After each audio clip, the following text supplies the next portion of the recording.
అందరికీ నమస్తే సీదా హెడ్లైన్స్ రైతు భరోసా సర్వే రువ్వడి రుణమాఫీపై రాజకీయ వేడి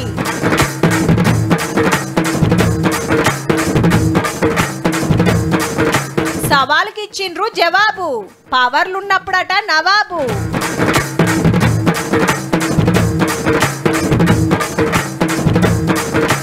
వస్తున్నాయి 10 కొత్త రైళ్లు సాల్తలేవు మరి బోగీలు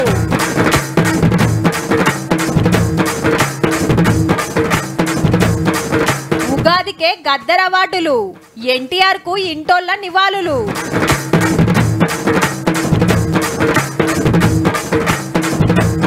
ఆరు రోజుల్లో 8 కోట్ల మంది కుంభమేళలా జోరుంది.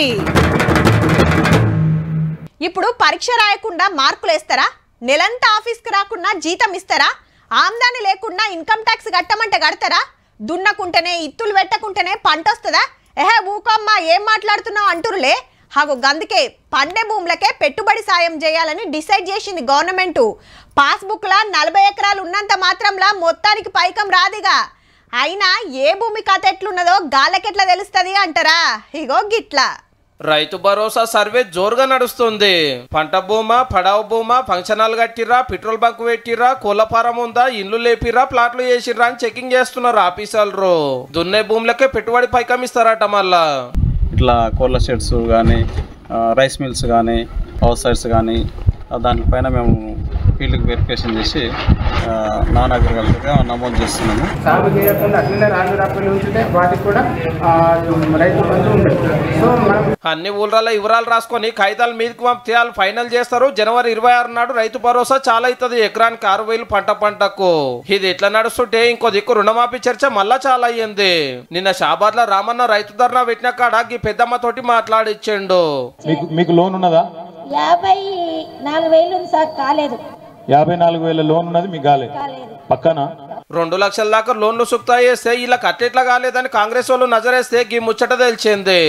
ఆమెకు నిజంగా కూడా ఎలిజిబుల్ కాదు. వాళ్ళిద్దరు కొడుకులు కూడా వాళ్ళు జాబ్ చేస్తారు కాబట్టి దీనికి ఎలిజిబుల్ కాకుండా తెలిసో తెలియక ఏదో మాట్లాడితే దాన్ని బట్టి కేటీఆర్ హైలైట్ చేస్తున్నారు.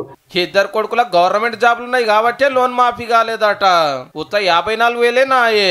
ఎందుకు మాఫీ కాలేదని మీరు కూడా తెలుసుకోవాలి కదా సారు. ఇక ఇంకో అవ్వని అడిగితే 5,000 మాఫీ అయినాయి, మళ్ళా తెచ్చుకున్న లోన్. అబద్ధం ఎందుకు, నిజం చెప్తా. ఇంకేనా మీటింగ్ పెట్టే కంటే మొదలే ఆ ఊళ్ళో ఎవరికి మాఫీ అయిందో ఎవరికి కాలేదో ఎంక్వైరీ చేసినాక మాట్లాడమని మైక్ ఇస్తే బాగుంటదేమో రామన్న. ఏ ఊరికన్నా పోదాం, ఒక్క ఊర్లోనన్నా గిన్న రైతులు రుణమాఫీ అయిందని 100% గిన్న రాసిస్తే మొత్తం బీఆర్ఎస్ పార్టీ నాయకులం రాజీనామా చేసి పోతామని చెప్పి. కావాలంటే మీకు పుస్తకాలు ఇస్తాం, పేర్లు, ఊర్లు, ఫోన్ నంబర్లు, ఏ ఊర్లో ఎంతమందికి ఇచ్చినాం అన్ని వివరాలు కూడా మేము తయారు చేసి ఇస్తున్నాం. యావత్ ఈ రోజు వికారాబాద్ జిల్లాని దాదాపు 1,000 కోట్ల వరకు రుణమాఫీ చేసినాం. మా వికారాబాద్ జిల్లా ఏ కాన్సెన్స్ వస్తావో రా, మేము తయారున్నాము. ఇవి రైతు భరోసా రుణమాఫీ ముచ్చట్లు. ప్రజాపాలనలో 11 లక్షల దరఖాస్తులు రేషన్ కార్డుల కోసం వస్తే కట్టలు గట్టి అటకెక్కిచ్చిండ్రు లేదా చెత్తబుట్టల పాలు చేసిండ్రు. కులగణన సర్వేను బేస్ చేసుకొని కోతలు పెట్టడం ఎంతవరకు సమంజసం? సిటీలా చాలా మంది అనుకునే ముచ్చట ఏంటంటే గా మెట్రో రైలు మా ఏరియాకి వస్తే బాగుండే, పురుసత్తుగా పోతుంటిమి. మళ్ళా ట్రాఫిక్ తిప్పలుండయి, హారన్ల సప్పుడు ఉండదు, జప్పున వెళ్ళిపోతాం. కానీ ఈ భాగ్యం కొన్ని రూట్లకే ఉండే. ఇంకిన్ని ఏరియాల పట్టాల వర్ష కార్యం చాలుగా పోతుంది. అయితే అది ఎక్కలేనోళ్ళు మెట్రో రైలు మా దిక్కు ఎప్పుడు వస్తుందా అని ఏటింగ్ చేస్తా అంటే దినాం తిరిగేటోళ్ళు ఏమంటారో ఇనుండ్రు చేరా. మెట్రో రైల్లా ఎట్లుందని ఆడపిల్లల్ని అడిగితే లేడీస్ కోసం కూడా దాంట్లో కూడా రష్ ఉంటుంది. ఎలా అయినా నిల్చోడానికి కూడా ప్లేస్ ఉండదు. ఒక్కొక్కసారి మార్నింగ్ ఆఫీస్కి వెళ్ళే టైంలో, మళ్ళీ ఈవినింగ్ కూడా బాగానే రష్ ఉంటుంది. బోగీస్ పెంచితే బెటర్ ఉంటుంది కొంచెం. అమ్మలక్కలకు సపరేట్ బోగున్నా సాల్తలేదట. మరి మీరేమంటారని మొగోళ్ళని మందలిస్తే మార్నింగ్ 9 to 11 to 12 వరకు, ఈవినింగ్ 4 నుంచి నైట్ 8 వరకు కూడా ఫుల్ రష్ ఉంటుంది. కొంచెం ట్రైన్ పెంచాలని కోరుకుంటున్నాను. చలో ఇక పెద్ద మనుషులను అడుగుదాం ఏం చెప్తారో. సీనియర్ సిటిజన్స్ కి ఒక్క బోగి ఉంది, సరిపోవట్లేదు. అవునండి, అసలు సీట్లు అయితే ఎప్పుడు దొరికే ఛాన్సే లేదు. ఇంకా కొద్దిగా బోగీస్ అవి పెంచితే బాగుంటదండి, బాగా రష్ ఉంటుంది. దివ్యాంగుల మాట కూడా ఇదే. హ్యాండిక్యాప్ వాళ్ళకి, సీనియర్ సిటిజన్స్ కి ఎక్కువ ప్లేస్ ఇయ్యరు. ట్రైన్స్లో బోగీస్ బాగా పెంచాలి. ఇప్పుడు 57 బండ్లు దినం 1100 ట్రిప్పులు కొడుతున్నాయి. రోజుకు 5,30,000 మందిని మోసుకుపోతున్న రైళ్లు జాల్తలేవు. పొద్దుగాల పొద్దుముక కాలు పెట్ట సందుంటలేదు. అంతా ఆఫీసులకు జాబ్లకు పోయేటోళ్ళాయే. పగటిలి జరంత పల్సగుంటే సీట్లు దొరికినట్టు, లేకుంటే లేదు. చెప్పున పోతాం ట్రాఫిక్ తిప్పలుండయని చాలా మంది ఇదే కాయిషేయబట్టిరి. అట్లా కొంత పెరుగుతాండ్రు. కారు బైక్ ఉన్నా కూడా మెట్రోలోనే పోతాం. అందరు అడుగుతుండ్రు కాబట్టి ఆఫీసర్లు సుతా కొత్త బండ్లు తెచ్చుడు మీద నజరేసిండ్రట. ట్రైన్స్ తీసుకొని రావాలి. అది ఆర్డర్ కి మనం ఆల్రెడీ ప్రాసెస్ మొదలు పెట్టాము. ఎందుకంటే డెలివరీ ఆల్మోస్ట్ 18 months పడుతుంది అన్నమాట మనకు. ఇప్పుడు 3 నిమిషాలకో బండి వస్తుంటే నిమిషంన్నర కోటి నడిపే టెక్నాలజీ ఉన్నది మన కాడ. ఓ 10 కొత్త రైళ్లు తెచ్చి ఇంకో 200 ట్రిప్పులు ఎక్కువ కొట్టే ఆలోచన చేస్తాండ్రట. కాకుంటే జరంత టైం పడుతుంది. అప్పటిదాకా ఉన్నే చదువుకోవాలి.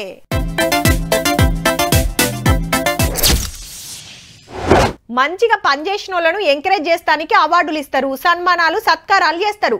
అప్పుడే కదా ఇంకింతమంది హుషారైతారు. టీచర్లకు, ఆఫీసర్లకు, పోలీసులకు, ఆటగాళ్ళు, పాటగాళ్లకు, కళాకారులకు, కార్మికులకు ఇట్లా ఎందరికో వస్తాయి. అట్లనే సినిమాలకు సుతా నంది అవార్డులని ఇస్తుండరు. అప్పట్లా తెలంగాణ వచ్చినాక బంద్ అయితే ఇప్పుడు మళ్ళా చాలా అవుతున్నాయి. గద్దర్ అవార్డులకు యాళ్ళు అయినట్టే. ఇవాళ మళ్ళీ మీటింగ్ పెట్టిండు చిన్న సీఎం బట్టి సారు.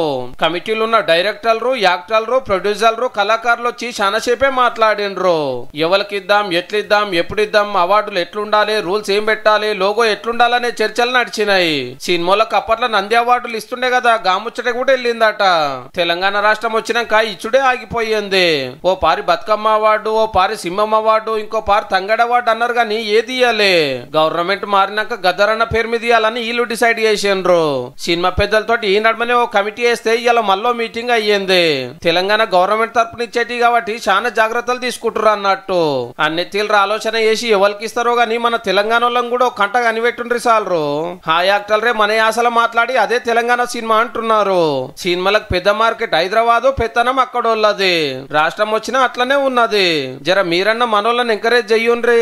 ఈ ముచ్చట ఇట్లుంటే ఆంధ్రాల తాడిపత్రి జడ్పీ చైర్మన్ జేసీ ప్రభాకర్ రెడ్డి గారు నన్ను అనగూడని మాటలు అన్నాడని యాక్టర్ల సంఘానికి మళ్ళా కంప్లైంట్ చేసింది హీరోయిన్ మాధవిలత.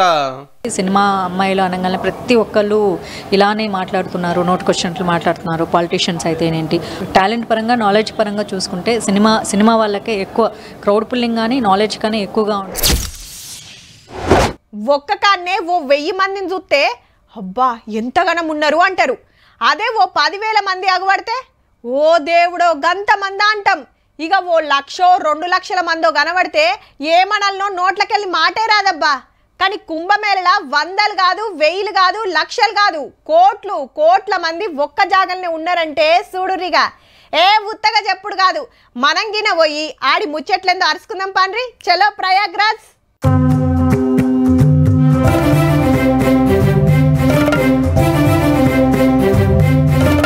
కుంభమేళా కిందరు వచ్చిరో ఎరికేనా మన తెలంగాణ పబ్లిక్ డబ్బులు అంటే 8 కోట్లు. అది గిట్లా 6 రోజులలోనే. సోమవారం చాలా అయ్యింది, ఇవాళ శనివారము. దేశం అంతటికెళ్ళి రైళ్లు, బస్సులు కట్టుకొని ఉత్తరప్రదేశ్ రాష్ట్రం ప్రయోగరాజ్ తోవ పట్టిండ్రు. బయటి దేశాలకెళ్ళి గిట్లా బగ్గనే వస్తున్నారు. 144 ఏళ్ళకు ఒక్క పారు వచ్చే మహా కుంభమేళా నాయే.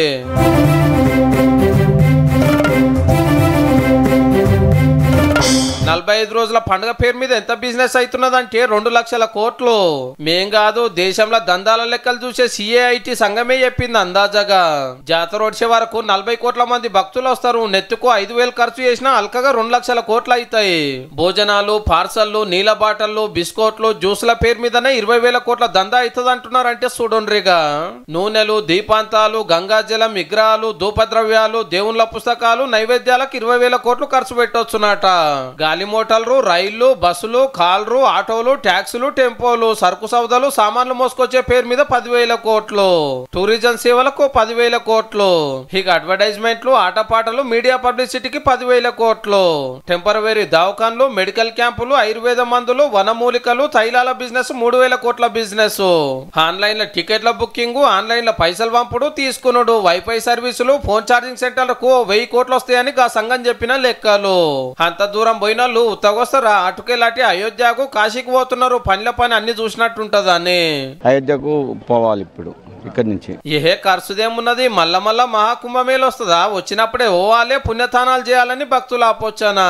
ఇంకో నెల రోజులు నడుస్తుంది. మన సికింద్రాబాద్కి వెళ్ళి కూడా స్పెషల్ రైలు పనులు పోతున్నాయి. కాయిషున్నోళ్ళు చూడండి మరి.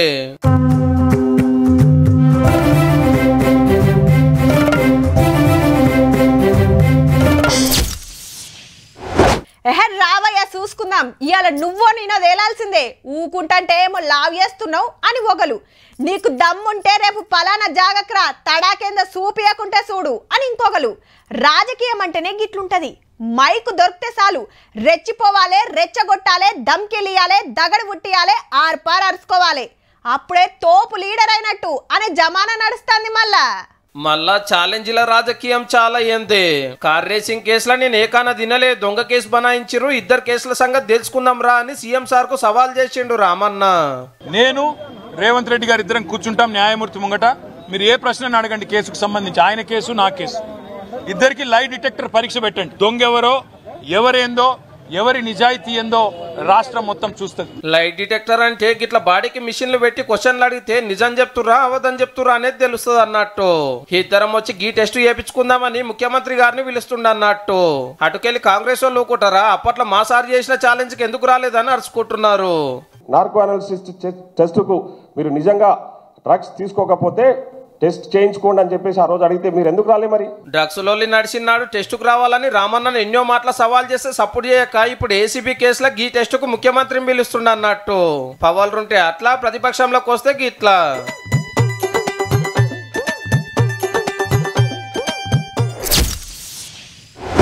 ఓట్లు వచ్చినాయంటే అర్రాస్ పాటలు నడుస్తుంటాయి పార్టీల నడుమ. పోటీలు పడి హామీలు ఇస్తుంటారు. వాళ్ళు ఒకటంటే ఇల్లు 10, ఇల్లు 10 అంటే వాళ్ళు 100. ఫ్రీ పథకాలు ఏం పెట్టాలి, ఏం స్కీమ్ పెడితే ఎక్కువ మంది చేయగొడతారు, అక్కలను ఎట్లా ఖుషి చేయాలి, పడుసోళ్లకు ఏం హామీలు ఇవ్వాలి, ముసలోళ్లను ఎట్లా నిమ్మలం చేయాలని బగ్గనే ఆలోచనలు చేస్తారు. మొన్న షీపూర్ పార్టీ హామీలు చూసినాం కదా, ఇక ఇప్పుడు బీజేపీల వంతు. ఢిల్లీ ఓటర్ దేవుళ్ళ మీద హామీల ఆనగుమ్మరిచ్చిందుళ్ళ కమలం పార్టీ. పవర్లకు వస్తే 500కే గ్యాస్ సిలిండరు, మళ్ళా దీవిలా హోలీకి 2 సిలిండర్లు పుక్కట్లనే. ఇక అక్కల అకౌంట్ల నెలకు 2,500,000, గర్భిణులకు 21,000 సాయం. మరాడ అన్నల కంటే అక్కలు 10 లక్షలే తక్కువ కాబట్టి మేడాలను ఖుషి చేసే మేనిఫెస్టో తెచ్చిర్రన్నట్టు. అట్లనే కుటుంబానికి 5 లక్షల ఆరోగ్య కవరేజీ, 60 ఏళ్లు దాటిన వాళ్ళకు 2,500,000 పింఛను, 70 ఏళ్లు దాటిన వాళ్ళకు 3,000. ఇక పేదోళ్లకు 5 రూపాయల బువ్వ పెడతానికి అటల్ క్యాంటీన్లు పెడతారు బీజేపీని గెలిపిస్తే. చీపురు పార్టీ చేతిలో 3 మాటలు ఓడినందుకు ఈ కిత్తకు ఎట్లనన్నా గెలవాలని మనోళ్ళ తండ్లాట. మొన్న మహారాష్ట్రలో కూడా ఇంతే. రుణమాఫీ చేస్తాం, అక్కలకు నెలకు 2,000 ఇస్తాం, అవ్వతాతలకు 2,100 పింఛని, కరెంటు బిల్లుల 125 రూపాయల సబ్సిడీ, ఇట్లా 25 హామీలు ఇస్తే బంపర్ మెజార్టీతో పవర్లకు వచ్చింది. ఢిల్లీలో సుధా అదే ఫాలో అవుతాండ్రు అన్నట్టు. గమ్మత్ ఏందంటే పుక్కిడి పథకాలు పెట్టొద్దు, పబ్లిక్ ను పనులకు దూరం చేయొద్దు, కూకొని తినతట్టు మార్చొద్దని బీజేపీ లీడర్లు ఎన్నో మాటలు డైలాగులు దంచి అసలు టైంలో అన్ని పార్టీల లెక్కనే ఉచిత పథకాలకు పబ్బతి పడతాండ్రు అన్నట్టు. ఏ పార్టీ అయినా పవర్ కోసం పాకులాట అట్లుంటది మళ్ళా.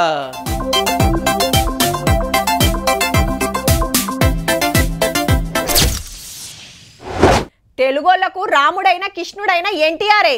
పౌరాణికమైన, జానపదమైన, క్లాస్ అయినా, మాస్ అయినా కట్టని ఏషం లేదు, పలకని డైలాగ్ లేదు. నటనల విశ్వవిఖ్యాత నట సార్వభౌముడు.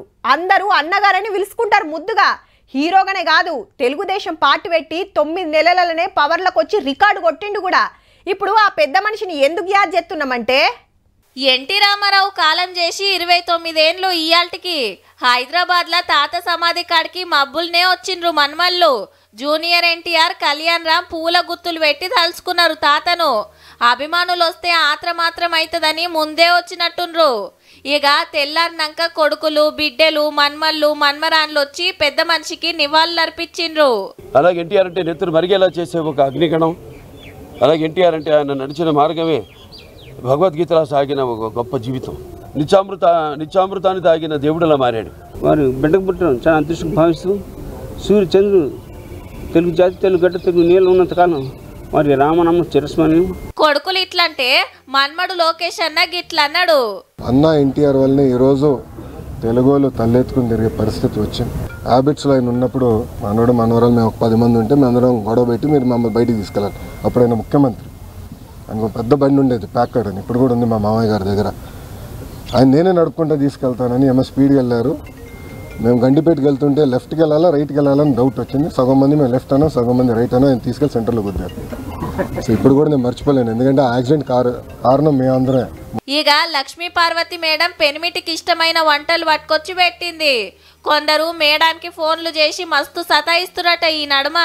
ఇలా నా ప్రైవేట్ ఫోన్కి ఈ విధంగా విఘాతం కలిగించవచ్చా? నేను చంద్రబాబు నాయుడు గారినే ధర్మం అడుగుతా ఉన్నాను. నేను ఈ ఇంటి దాన్నే కదా, మీరు అవుననుకున్నా కాదనుకున్న అత్తగారినే కదా. అట్లాంటి ఇంకా నా మీద ఎందుకయ్యా మీ కక్ష? ఏమిటి నేను చేసిన తప్పు మీరు చెప్పండి. పార్టీలు జెండాలు పక్కకు పెట్టి ఆ అన్నగారి సమాధి కాడికి చాలా మంది వచ్చి నివాళులర్పించిండ్రు 2 రాష్ట్రాలకెళ్ళి.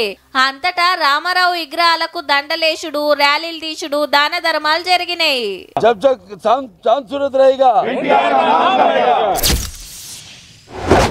ఎవ్వరు చూడని టైంలా, ముఖ్యంగా రాత్రిపూట సాటుంగా వచ్చినమా, తాళం బలగొట్టినమా, దొరికిన కాడికి దోసుకున్నమా. ఇండ్లైనా దుక్నాలైనా అర్ధమరాత్రి దాటినాకనే డ్యూటీలకు ఎక్కేటోళ్ళు. మునుపు గిట్లనే ఉండే దొంగతనాలు. కానీ ఇప్పుడు ట్రెండ్ మార్చిండ్రుల్లో. పగటిలే సూటి పెడుతున్నారు. ఎదురుంగా ఎవ్వరున్నా ఆగేది లేదు. చుట్టూ 100 మంది ఉన్నా బుగులు పడేది లేదు. టార్గెట్ చేసిండ్రంటే ఊడ్సుడే. ఏడికెళ్ళి మోపైండ్రా నాయన. దొంగలంతా కర్ణాటక బ్యాంకుల మీదనే పడ్డారు. 2 రోజుల్లా 2 దొంగతనాలు. మంగళూరులా పగటిలే 6 గీ బ్యాంకులకు జొర్రి తుపాకులు కత్తులతోటి బెదిరించి 15 కోట్ల ఇలువైన బంగారం 5 లక్షల పైక మూడ్చిండ్రట. అటెన్క వచ్చిన కార్లనే పరారైండ్రు. గమ్మతేందంటే దొంగతనం జరిగే టైంలా బ్యాంకుల సీక్రెట్ కెమెరాలు పనిచేస్తలేవట. రిపేర్ చేస్తాయనే చెక్కింగ్ చేస్తుంటే గదే టైం కు దొంగతనం జరిగింది. గీ ముచ్చట తెలిసే వచ్చిండ్రా. బ్యాంకుల చేతులేమన్నా కలిసినాయా అన్నది ఎంక్వైరీ చేస్తున్నారు పోలీసులు. మొన్ననే బీదర్లా ఏటీఎంల పెడుతున్న 90 లక్షలు ఊడ్చుకొని అడ్డం పడ్డ 2 చంపేసిరి. గా దొంగలు కర్ణాటకకెళ్లి మన హైదరాబాద్ కు వచ్చిండ్రు.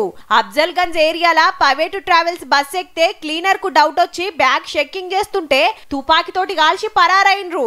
బుల్లెట్లు దాకిన మనిషికి దావకండ్ల వైద్యం నడుస్తుంది. కాల్చినోళ్ళది బీహార్ రాష్ట్రం అని తేలిందట.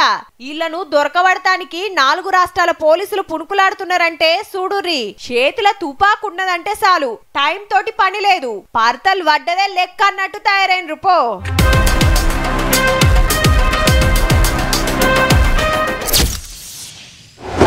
గిట్లనే ఊర్ల ప్రయాణాల్లో గుళ్ళు గోపురాల కాడికి పోతే వెనకమ్మటి ఇంత పులిహోర పట్టుకపోతారు చాలా మంది. అంచుకు ఇంత తొక్కు కుదిరితే 4 తీర్ల పిండి వంటలు, చపాతీలు, పూరీలు తీసుకుపోతారు. అదనుకు వంట చేసుకున్నాడు కుదరదాయే. హోటల్లో ఎట్లుంటుందో అని టిఫిన్ నిండా అవ్వోటి ఇవ్వోటి పెట్టుకుంటారు. ఏదో ఆ పూటకు 4 ముద్దలు కడుపులేస్తే ఆకలి తిప్పలు ఉండవని ఆపోచున. అయితే బిర్యానీ, కోడిగుడ్ల కూర పక్కకే తినేసిన అంటలు. ఏడనో కాదు, తిరుపతి కొండ మీదనే. గిల్లు బస్టాండ్ పక్కకు కూర్చొని తింటుంటే కడమ భక్తులు చూసి పోలీసులకు చెప్పిండ్రు. నాన్ వెజ్ తినకూడదు అనేది రూల్ కాబట్టి మనం ఫాలో కావాలి. తెలుగులోనే మాట్లాడుతున్నారు గాని తమిళనాడుకెళ్ళొచ్చిండ్రట. మళ్ళా ఏరే మతమట. ఎంకన్న గుడికాడ రూల్స్ తెలియక తిన్నాం, తప్పయింది, ఇంకెప్పుడు గిట్ల చెయ్యమని క్షమాపణ కోరితే పోలీసులు కౌన్సిలింగ్ ఇచ్చి ఇడ్చిపెట్టిండ్రు. కొండ మీద మాంసం, మందు బందాయే. అపచారం జరిగిందని భక్తులు బాధపడుతుంటే ఏదో తెలియక తిన్నారు, ఏం కాదని కొందరు అంటుండ్రు. ఆలయానికి దగ్గరలో ఉన్నటువంటి సత్రాల దగ్గరకి బిర్యానీ ప్యాకెట్లు తీసుకొని వచ్చి దొరికారు అని అంటే టిటిడి పాలన ఎంత గొప్పగా ఉందో దీన్ని బట్టి చూస్తే అర్థమవుతుంది. ఇగిటు చూడండి, కింద అల్పిరి గేట్ కాడ ఎంతగానం ట్రాఫిక్ జామ్ అయిందో. భక్తుల సామాన్లు ఈడ చెకింగ్ చేసినాకనే పైకి పంపిస్తారు. పొద్దుగాల అత్తర బుత్తర చెకింగ్ చేస్తే బిర్యానీ, కోడిగుడ్ల కూరతోని మనోళ్ళు అట్లనే పైకొచ్చినట్టుండ్రు. ముచ్చట రచ్చయ్యే వరకు పూరాగా చెకింగ్ల కార్యం పెట్టుకుండ్రిగా. ఇదేదో ఫస్టే ఉంటే గీ అపచారం జరగకపోతుండే కదా, ఏమున్నారో ఏమో.